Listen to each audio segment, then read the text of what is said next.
why is it a constant thing to see bad art, things badly produced, badly written, you know, things that are obviously either not thought through or just completely ignored? Why do these things that are apparently bad, that apparently assault the senses? I mean, people all over the map say and agree how poor quality shows are just, coming up time and time again. And how do people get away with that?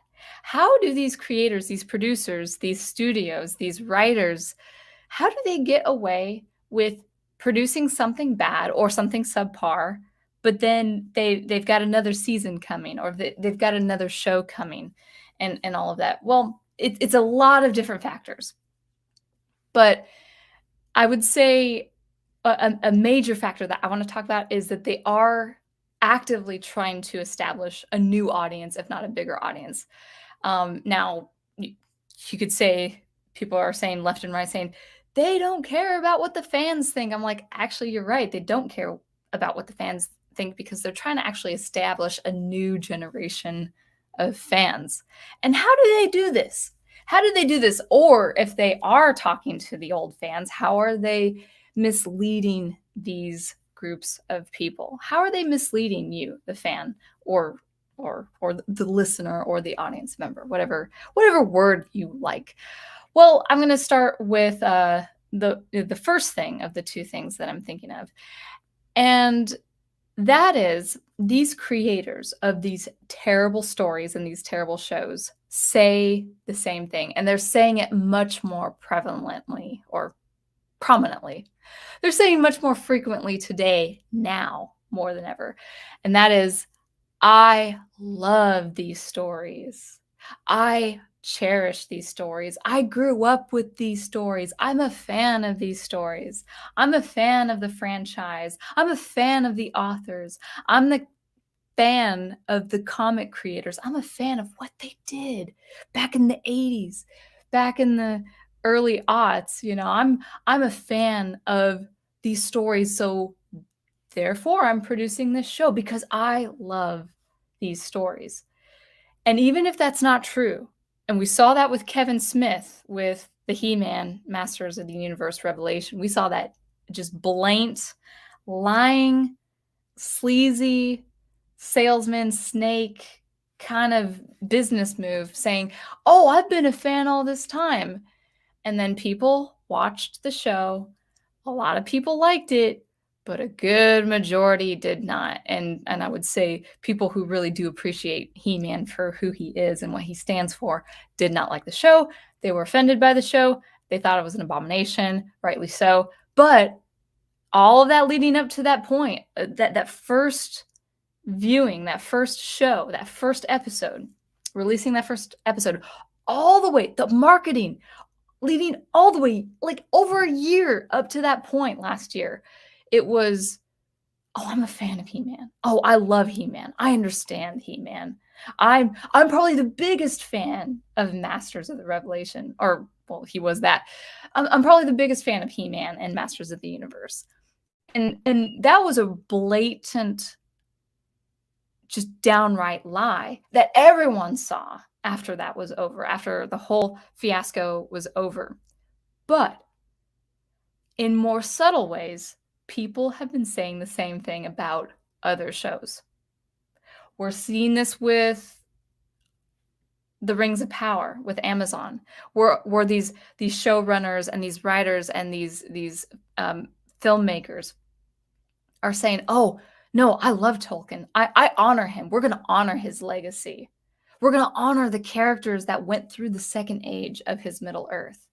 We're going to honor what Peter Jackson did with the trilogy. We love hobbits. We love Galadriel. We love the elves. We love the dwarves. And we want to make sure that Tolkien's Middle Earth is taken care of. We're going to honor his legacy. We're going to honor the legacy of these stories. That's the language they're using. They're either saying that they are fans of these stories, or that they're going to honor the legacy of stories before, or authors and comic book writers and the like, that's what they say. That's the language they're using. That's the first way that these creators are misleading people. And that they're giving them the false hope, like, well, okay, maybe we got to take their word for it. Maybe the show will be good. Maybe it's going to be, just we've seen a history now, a 10-year history at least of people uh, misaligning fans and mistreating characters and subverting things and deconstructing things. Yeah, we've seen all of that. We've seen so much of that in the last 10 years, but maybe they did say they were fans. They did say they would honor the story. I'm sure they're going to honor Tolkien, right? No, they're not. Even if they say they are, even if the whole team of people say, "Oh, I've been reading Lord of the Rings ever since I was a kid," they're not gonna. They're not. They're not. I mean, how, with the publicity it's gotten, can you say otherwise? So, as I've said, the first thing is watch their language when it comes to saying, "Oh, I love this show," or "I love this story. I'm a fan. I want to honor the legacy." That's the first thing. The second way of using the language is actually talking about the artistic process itself. I did listen to a few interviews at the Star Wars convention, and I started seeing a pattern. And I don't think this is exclusive to Star Wars. I think this would be, I actually heard it with Hans Zimmer and his talking about composing for Dune. I've heard it around. I heard it specifically at the Star Wars convention with these interviews. So what am I talking about? They're talking about the artistic process. Well, what's wrong with that? Well, let me just give you some examples. Oh, we love what we do. Oh, the collaboration has been great. Oh, we're so artistic. We're doing art. We're creating art. This is so important. This is for the community. We're building a family. We just love each other so much. We are about being creative. It's all about being creative. It's all about producing art. Okay? So, what does that mean for Star Wars? What is Star Wars? What is Star Wars to you? I'm using Star Wars as an example, but this applies to any franchise that you love. What does Star Wars mean to you? Like, what does Star Wars mean? What's the theme of Star Wars? What does Star Wars as a mythology mean? What does it mean for the culture? What does it mean for the world? They don't talk about that. They don't have concrete, specific, definitive ideas of what Star Wars even is. They just talk about, oh, I like filmmaking. And the moment that Ahsoka came in costume for the live action, that was amazing. I will never forget that moment, you know? Oh, meeting Mark Hamill for the first time. I will never forget that moment.